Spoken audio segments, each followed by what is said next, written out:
For the next one, I wanted to make a little flower box that also had a fence and a little birdhouse. So I picked up a wood crate from the Dollar Tree and a wood birdhouse. It doesn't really matter which birdhouse you get or which wood crate you get. I think you can make this work with about anything. For the fence, I'm going to use the wood rulers from the Dollar Tree. They come in a 2-pack like this. All you have to do is remove the stickers, and they have a beveled edge on them as well. Now, it would probably be cheaper if you wanted to use paint stirrer sticks for this, but I really tried to source my materials from the Dollar Tree to make it easier for you. So I'm going to do mine with the Dollar Tree wood rulers. I have 3 for my fencing, and then I want a piece for the brace to go across probably the back, because I think the bevel would look good on the front like that, and I can put it together like that. I want one of my wood fencing to be taller to hold a birdhouse for this little flower box, and then I can have the little wood crate at the bottom to be the flower box. Since I need one to be taller, I'm going to have to cut down 2 of my rulers lengthwise and then one widthwise because it's going to be too wide. So let me just go to my saw really quick and cut down those wood rulers. And as you can see, they are a great source of raw wood. They're not too thick, but they're pretty strong. I'm going to do my taller wood fencing in the middle like that. And again, I'm going to do the bevel in the front just because I think it's kind of pretty. This is the longest piece. I'm going to kind of hide the hole in my ruler by gluing that down inside my flower box like that. And then I can glue one of the fence panels on each side just with some hot glue on the inside of my wood crate like that. Now I want to do the brace for the back. That's why I did the other piece. So I'm going to attach that, but to make this a little bit stronger, I'm going to use my staple gun to staple all those rulers on to make that super stable. You're not going to be able to see that down inside the flower box like that. And then I want my brace piece to be like this. Now I did make a little oopsie here, but it was on the back, so I was able to fix it. I forgot about the bevel and I was gluing it down, bevel side down instead of flat side, but I was able to fix my error pretty quickly. And it shouldn't interfere with the staining or anything that I'm going to do with this with the hot glue on the wood because it's going to be on the back. Now I wanted a more medium finish, so what I did was I mixed water together with my Antique Wax by Waverly, and we're gonna stain everything. I love staining the Dollar Tree wood. I think it looks really pretty. The wood grain looks great. Sometimes there's some areas like the corners like here where they're glued. It doesn't really take the stain very much.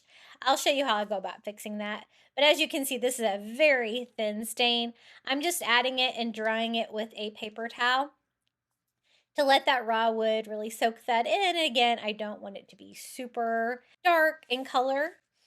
And I'm just going to stain everything. It's just going to make it easier. So I did the outside of my box, the inside, and we're also going to be doing the fence in that kind of stain too.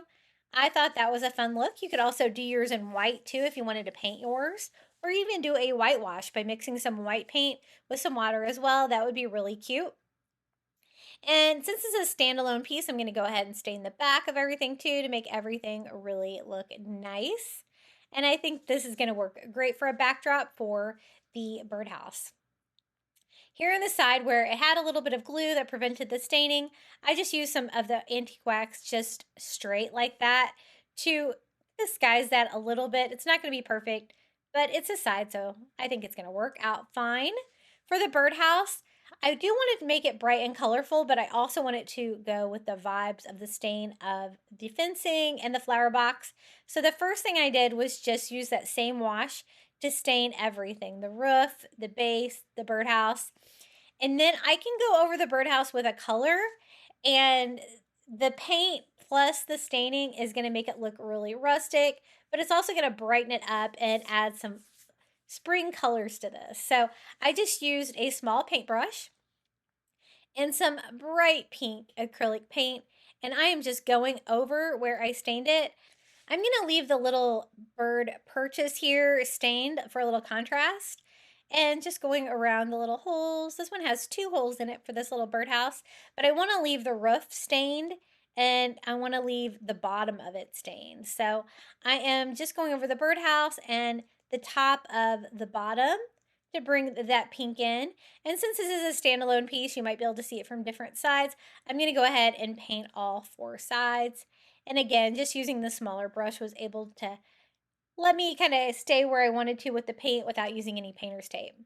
Now to attach it to my fence post, I need to make my fence post thicker to make a base because it's too thin right now with just the rulers. To do that, I'm going to use 4 of the little Jenga blocks from the toy aisle at the Dollar Tree. I hot glue 2. They're about the same exact width of the ruler. And then another 2 just to make it even wider here. Now this is gonna make it a little bit back heavy, but I planned on weighing down the flower box to offset the weight of the birdhouse on the top. So I'll show you how I do that. I'm just gonna use some pebbles in there. I did stain it to match everything else, the little wood Jenga blocks, and then hot glue here on the top, and then lay my little birdhouse on here. It's actually a pretty tall flower box, and I just use Dollar Tree pebbles here to fill up about half my crate, and that weighed it down perfectly to make it stand on its own. For the florals, I'm going to be using some lavender from the Dollar Tree, some of the spike bush, and some of their eucalyptus. I thought these colors would work well and bring in the pinks and purples for spring. I'm going to be using the pebbles down there at the bottom instead of the foam, and then I filled it up with reindeer moss like that. So that's what it looks like so far before the florals. And this is going to work out well without using any foam or hot glue on my flowers, I think, because I can just stand them down inside the pebbles like that. If you're going to use this project outside, you're probably going to want to glue that stuff down though.